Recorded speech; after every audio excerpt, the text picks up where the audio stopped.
आज कौन सा दिन है?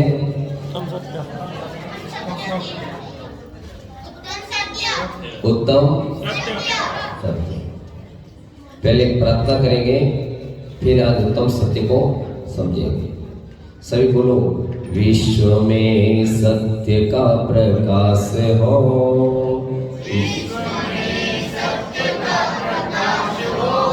माँ भारती की वंदना करो, गुरु कृपा सदा साथ साथ हो, गुरु कृपा सदा साथ साथ हो, गुरुदेव की सुवंदना करो। विश्व में सत्य का प्रकाश हो, माँ भारती की वंदना करो, माँ भारती गुरु कृपा सदा साथ साथ हो, गुरु कृपा सदा साथ साथ हो, गुरुदेव की सुवंदना करो, गुरुदेव की सुवंदना करो। सत्य के लिए जी और सत्य के लिए मरे, सत्य के गुरुदेव की वंदना, गुरुदेव की सुवंदना करो, गुरुदेव की सुवंदना। बोलिए प्रथम तत्व का ऋषभदेव भगवान की, परम आराध्य गुरुदेव वैज्ञानिक धर्माचार्य कनकनंदी गुरुदेव की। आज विषय है उत्तम सत्य। चार कषाय, क्रोध, मान, माया और लोभ। यहाँ पे सब पंडित हो जाएंगे, अगली बार मेरी जरूरत नहीं रहेगी। वैसे मैं जाता हूँ वहाँ पे अगली बार जरूरत रहती नहीं है। चार प्रकार की कषाय छोड़ना है। कितनी? चार। क्रोध, मान, माया, लोभ। इसके विपरीत उत्तम, क्षमा, मार्दव, आर्जव, शोष और आज सत्य। हम सत्य पे पहुंचे हैं। अब हम सत्य कैसा बोले, सत्य किसे का है, सत्य की प्रतीति कब करना चाहिए, सत्य कहाँ बोलना चाहिए, इसके विषय में हम विधान तो नहीं कर रहे हैं, लेकिन यहाँ पे सत्य धर्म के भेद बताए। क्या बताए? भेद। क्रोधाति चार सत्य धर्मा। आपने क्रोध में आकर के किसी को कह दिया, आपको खाना नहीं दूंगी, आज नहीं खिलाऊंगी, तो आपने सत्य का पालन किया क्या? थोड़े घंटे बाद वापस खिलाओगे, तो आपका सत्य महाव्रत हो रहा है क्या? महाव्रत मुनिराज को होता है, अपने अणुव्रत होते हैं।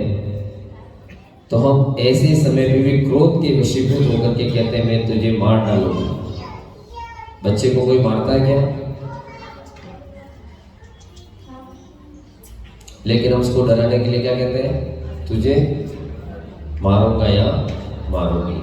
तो आपने सही बोला, अगर सही बोलना ऐसा मानोगे, सत्य धर्म पालोगे, तो फिर वैसा करना पड़ेगा। समझना है, विशेष समझना है। हम कहाँ पर भी अपने क्रोध के वशीभूत होकर के भी हम क्रोध अतिचार लगा देते हैं। यानी अतिचार हम सामायिक में पढ़ते हैं कि अतिचार के दोष है, फिर भी आपको बंद होगा, क्योंकि आपने बोल दिया, वैसा किया नहीं, सत्य जाने नहीं। जिस समय व्यक्ति बैठा होगा तो ये समझ रहा है कि सही बोल रही है,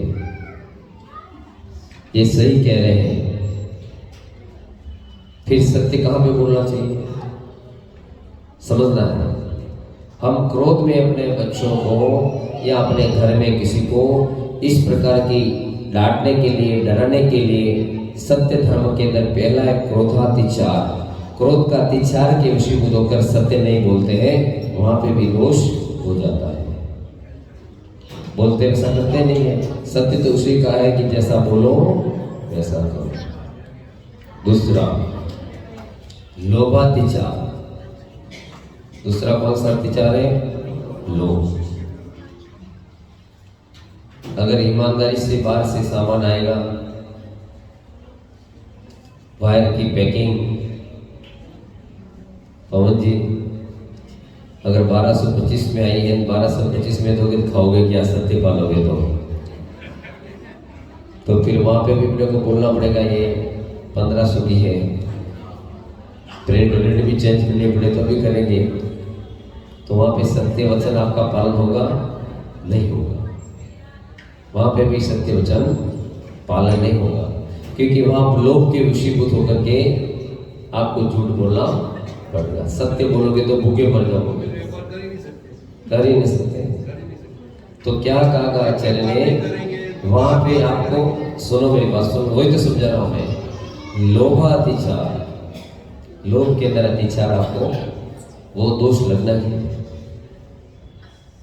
वो दोष लगना ही है, क्योंकि आप अपना व्यापार करने के लिए किसी चीज को जितने में लाए सत्य में उतना बोलोगे तो गिरा उतना बहुत ज्यादा आपको कमाई नहीं देगा।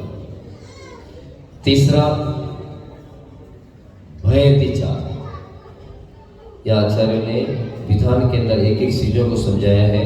हम विधान करते तो सुबह ही समझ लेते थे, लेकिन मैं आपको बारीकी से इसलिए बता रहा हूं कि हमको सत्य कहाँ बोलते हैं, कौन से अतिचार के दोष हमको लग जाते हैं।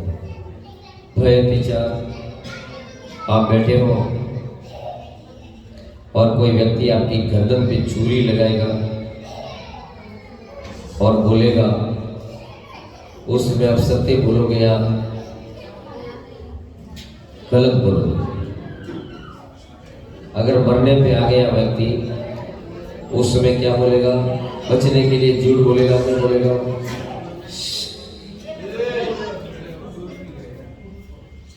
भय के वशीभूत, भय यानी हमारी मौत सामने खड़ी है, व्यक्ति ने गले में बंदूक रखा है और बोलेगा कि भय के वशीभूत होकर के तुम क्या बोलोगे, सत्य बोलोगे उसमें अपने प्राण को बचाने के लिए, डर के मारे हम सत्य उसमें भी भय से डर जाएंगे और उसमें भी अत्याचार लगेगा। हम उसमें कहेंगे भाई ऐसा नहीं था, वैसा नहीं था, बचने के लिए कुछ भी झूठ बोलेंगे। ये अपने द्वारा बोले ही जाते हैं, ये अत्याचार लग ही जाते हैं, कोई छूट नहीं पाता है, सबको दोष लग ही जाता है। भय के व्याप में हास्य अत्याचार,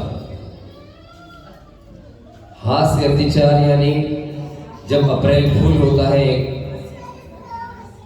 और दोस्त के यहाँ पर फोन करके बोलते हैं, मजाक के कारण मजाक करते हैं और कभी कभी मजाक में घटना भी घट जाती है, बहुत जनों को हार्ट अटैक आ जाता है। बहुत से लोग क्या करते हैं, गाड़ी को फास्ट करते हैं और दोस्त के पास में जाके फट करके ब्रेक मारते हैं और कभी कभी इसके चक्कर में एक्सीडेंट भी हो जाता है। तो इस समझने के लिए हमारा जैन धर्म कितना बारीक है, कितने प्रकार के सत्य को समझा रहा है, सत्य के कितने भेद हैं, और हम अप्रैल फूल मनाने के चक्कर में कभी कभी वहां पर भी हास्य के अंदर अंदर झूठ बोल लेते हैं। और बहुत से लोग तो ऐसे बनावटी होते हैं कि ऐसी कहानी बनाना जानते हैं कि सामने वाले को मालूम नहीं पड़ते और पूरी बनावटी कहानी रखते हैं। वो माहिर होते हैं बात करने के और लोगों को मूर्ख बना देते हैं बातों में, मेरा ऐसा बिजनेस है, वैसा बिजनेस है, कुछ नहीं है। बारीकी से बड़ी बड़ी बातें, और फिर जब उनको जमीनी हकीकत पे देखो तो कुछ नहीं है। तो ऐसे लोग भी अपने सत्य को, सत्य अनुव्रत को पालन नहीं करते, सिर्फ झूठ बोलते हैं हास्य के कारण। जिसके बाद में यहाँ पे आचार्य ने बताया, जीना ज्ञो लंगत इच्छा रहित सत्य धर्म। अब आप प्रश्न करोगे कि आप भी सत्य नहीं बोलते हो, लेकिन हमको सत्य बताओ मैं, हम कहते हैं कि ये भगवान है, ये सब आपका कल्याण करेंगे, मोक्ष रूपी सुख को देने वाले हैं। जिन आज्ञा के अनुसार आप इंद्र हैं। क्या आप इंद्र हैं? आप इंद्र हैं?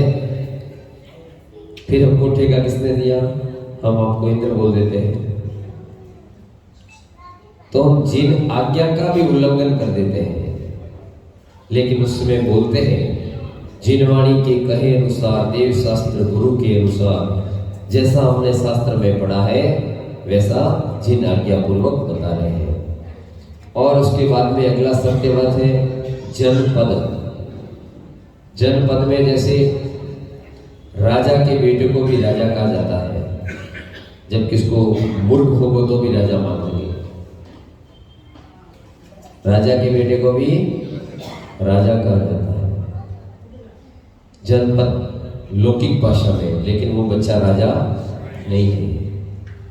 जिसके बाद में समृद्ध सत्य धर्म, जिस प्रकार हम सत्य रूढ़िवश मौके पर रूढ़ी के कारण किसी चीज को परंपरा बनी हुई है पर नाम नहीं लेते हैं, जैसे बहुत चीजें होती हैं उनको परंपरा से हमारे पुराने नाम होते हैं, वो वैसा होता नहीं है लेकिन हम उसको वैसा कर देते हैं। जैसे बच्चा उसको चिक्कू बोल दिया, वो चिक्कू है क्या?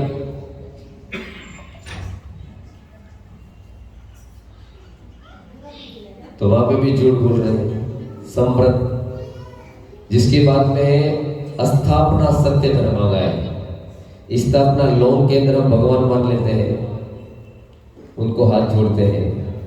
जो नहीं समझेगा वो उसे निकालेगा, क्या हो गया इनको।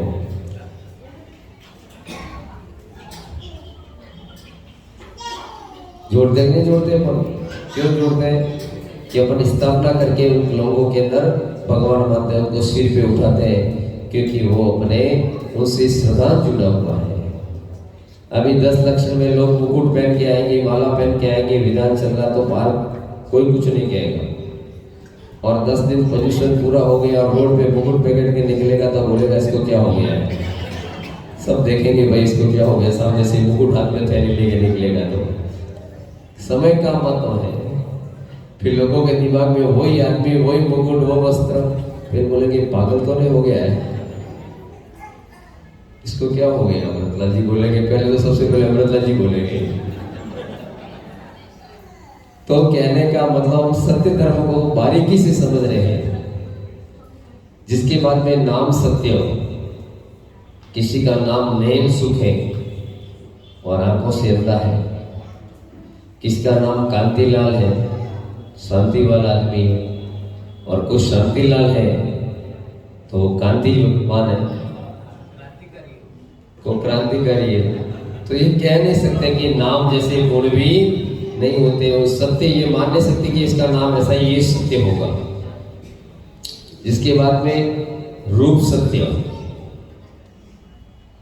रूप यानी चेहरा देख के बहुत से अनुभवी लगाते हैं, तो बढ़िया दिखता, सीधा आदमी यार, ये भोला आदमी है, ये आपने फिक्स मान लिया, सत्य मान लिया, कैसे हो गया? अभी वो खराब भी नहीं कर सकता है, तुमने सत्य कहाँ रह गया तुम्हारा? अगर किसी को शकल या रूप से आप मान लो कि ये सच्चा आदमी है, ये सत्य है, आपने कैसे मान लिया सत्य धर्म में?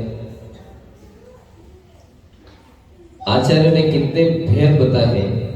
प्रतीति सत्य, आपको कोई डब्बा दिखा दिया, अब इसके अंदर मिट्टी भरी हुई है और हमने आपने सत्य का अनुमान लगा दिया, इसमें माला भी चांदी की होगी। आपका सत्य है क्या? उसमें अंतर भी भरे हो सकते हैं, तो भी आपका सत्य नहीं हो सकता है। व्यवहार सत्य, संभावना सत्य, संभावना बहुत से अनुमान लगाते हैं कि आज बारिश बहुत होगी, मैं पक्का बोलता हूँ। अब उस समय बहुत बारिश होगी तो आपने नहीं बोला और हो गई बोला और नहीं हुई, तो आपका सत्य कहाँ चला जाएगा? तो सत्य को समझाना है बंधुओं। जिसके बाद में भावना सत्य, भाव से लोग कहते हैं कि मेरी गारंटी है, बहुत से लोग गारंटी देते हैं जब ये हो जाएगा, और वैसा नहीं हुआ तो आपका सत्य मानव्रत, सत्य अनुव्रत में आप गलत बोल रहे हो। इसके बाद में उपमा सत्य, आप किसी को उपमा देकर के बता रहे हो कि ऐसा है, तो ये सारे सत्य के दोष हमको छोटे मोटे हमारे द्वारा सत्य के अंदर, सत्य धर्म के दिन ये अपने को लगते ही हैं। कैसे लगते हैं? ये सभी प्रकार के दोष संभावनाओं के द्वारा हम सत्य धर्म के लिए समझने का प्रयास कर रहे हैं कि सत्य हमें कहाँ बोलना चाहिए। जैसे हमारे सामने कोई गाय गुजर के गई है, समझना, भेद समझना, और पीछे कसाई हाथ में तलवार लेके आ रहा है, तो उस समय आप सत्य बोलोगे? क्या करोगे? एक तरफ बोल रहे हो कि सत्य बोलना चाहिए, उस समय उसकी प्राण बचाने के लिए हमको झूठ बोलना होगा। आपका झूठ होगा लेकिन वो सत्य में माना जाएगा। किसी जीव का प्राण बचता हो, किसी का कल्याण होता हो, इसीलिए तो हम झूठ बोल बोल करके कहते हैं। शास्त्रों में लिखा हुआ वाणी कहते हैं, भगवान की वाणी को हम बताते हैं कि भगवान की ऐसे काम करो जिसमें आपका भला होता हो, उसमें झूठ भी बोलना पड़े, थोड़ा उपमा भी देनी पड़े, तो हमको दोष नहीं लगता। समझना है। एक बार क्या हुआ, एक नगर में बढ़िया कथा चल रही थी। क्या हुआ? कथा। लोग आजकल ज्यादा सुनना नहीं चाहते, समय इतना नहीं, कोई अच्छी बात हो तो सुनेंगे। और उस नगर के अंदर, कथा के अंदर रोज अलग अलग लोग आके बैठा करते थे। पहले दिन भी सबने सुना, जैसे आज अपने 5 दिन हो गए। पहले दिन सबने सुना कि कैसा लगा, बहुत बढ़िया लगा। दूसरे दिन भी कथा सुनी, बहुत अच्छी लगी। और 5वें दिन ही उसी सभा में से व्यक्ति खड़ा होता है और वो कहते हैं कि पंडित जी आप रुक जाओ। जैन रामायण चल रही थी, उसमें पंडित जी ने बताया, अभी इसमें भी उल्टा सुल्टा बताओ तो पकड़ने वाले पकड़ लेते हैं, जल की जगह चंदन बोल दो। रुको रुको रुको पंडित जी, चंदन नहीं, एक शब्द उल्टा होते ही पकड़ लेंगे। फिर उस कथा के अंदर पंडित जी ने बड़ा ध्यान से सुना। उस अशोक वाटिका में सफेद रंग के फूल थे। क्या पड़ा? उस अशोक वाटिका में सफेद रंग के फूल थे। किसने पढ़ा? पंडित जी ने। अब उसके अंदर बीच में हनुमान जी खड़े हो गए और बोले कि मैं रोज कथा में आ रहा हूँ, पंडित जी आप थोड़ा गलत पढ़ रहे हो। उस अशोक वाटिका में तो मैं साक्षात जाके आया हूँ, वहाँ पे सफेद रंग के फूल नहीं थे। उन्होंने कहा मैंने शास्त्र से पढ़ा है, सफेद रंग के फूल हैं, जो शास्त्र में वैसा मैं बता रहा हूँ। अब सत्य किसे माने? हनुमान जी को माने या पंडित जी ने शास्त्र से पढ़ा वो माने? अब दोनों के बीच में बात ठन गई। हनुमान जी बोलते कि मैं मानने वाला नहीं, मैंने तो आंखों से प्रत्यक्ष प्रमाण, जो प्रत्यक्ष देखा हो वो ही प्रमाण है। अब दोनों के बीच में बात ठन गई तो उन्होंने कहा ऐसा करते हैं, अपन सीधे सीता माँ के पास चले जाते हैं, वहां पे अपने शंका का समाधान हो जाएगा।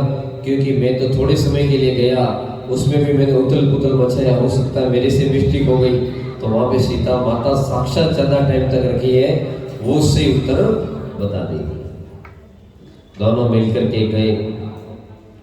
सीता माता ने कहा क्या बात है, इतने उतावले हो रहे हनुमान जी, साथ में पंडित जी लपड़े में, ये पंडा बहुत सोच समझ के बोलना पड़ता है यहाँ पे। फिर दोनों वहां एकत्र होके गए और फिर वहां पे पूछा कि एक शंका हो गई है मां, आप समाधान करो। उस अशोक वाटिका में मैंने शास्त्रों से पढ़ा है सफेद फूल है, हनुमान जी बता रहे लाल रंग के फूल है। हनुमान जी कह रहे हैं लाल रंग के फूल है, और आप बताओ उसमें कौन से फूल है? सीता माता ने कहा तुम दोनों के दोनों झूठे हो, ना तो सफेद रंग के फूल है ना लाल रंग के फूल है, वहां तो श्याम रंग के फूल है। अब 3 के अंदर लपड़ा पड़ गया। कहते हैं कभी कभी ज्यादा पूछो तो ज्यादा लपड़ा पड़ता है। कोटली ज्यादा के पास तो लेके जाना, एक ही गुरु बनाना, नहीं तो एक एक निकलते रहेंगे उसमें। अब 3 के बाद बात हो गई। कि अब इसका निदान अपन कैसे कर सकते हैं। पंडित जी सफेद बतावे, हनुमान जी लाल बतावे और सीता माता श्याम रंग के बतावे। अब तीनों इकट्ठी होकर के रामचंद्र जी के पास गए कि वो बताएंगे। रामचंद्र जी ने कहा आइए बैठो। वहाँ पहुँचे, उनकी इच्छा आप भगत की।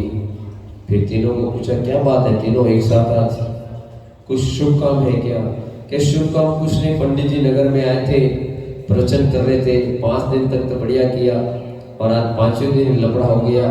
इन्होंने बताया कि अशोक वाटिका में सफेद रंग के फूल थे, मैं हनुमान जी आपका भक्त, मैं लाल रंग के फूल देख आया हूँ, सीता माता कहते श्याम रंग के, अब आप बताओ क्या किया है। उन्होंने कहा एक काम करो, सोच के जवाब देता हूँ। जो समझदार आदमी होता है ना वो जल्दी जवाब नहीं देता है। हनुमान जी ने कहा पत्नी को नाराज करेंगे, रामचंद्र जी ने कहा तो भी लफड़ा हो जाए, हनुमान जी को नाराज करेंगे तो कभी युद्ध के लिए नहीं आए, और पंडित जी को नाराज करें तो कभी मुहूर्त उल्टा सुल्टा निकाल दिया तो घूमते भी रहेंगे।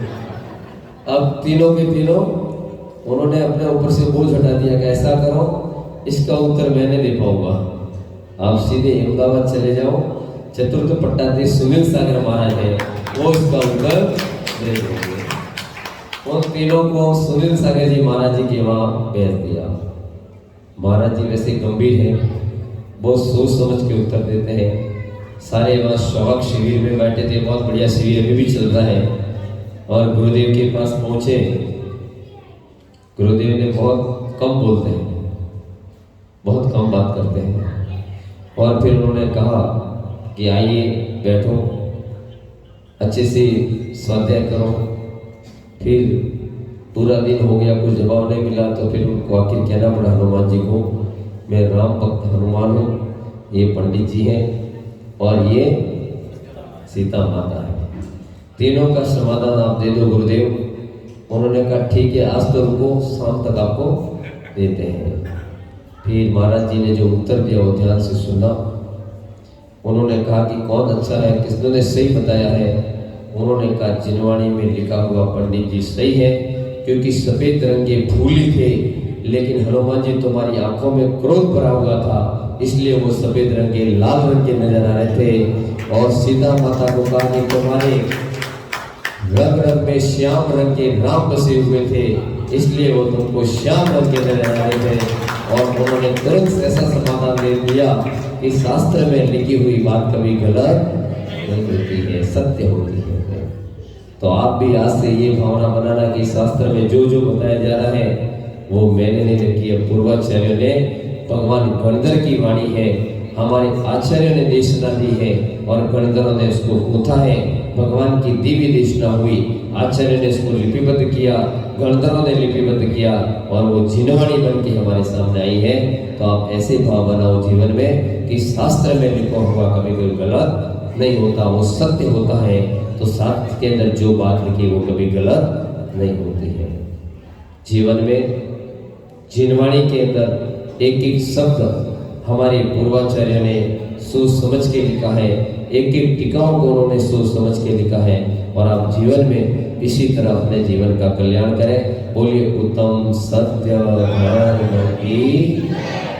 सबको समझ में आ गया? उत्तम सत्य, ठीक है। चलिए अब इसी श्रृंखला में हम प्रश्न मंच का कार्यक्रम किसी का आया गया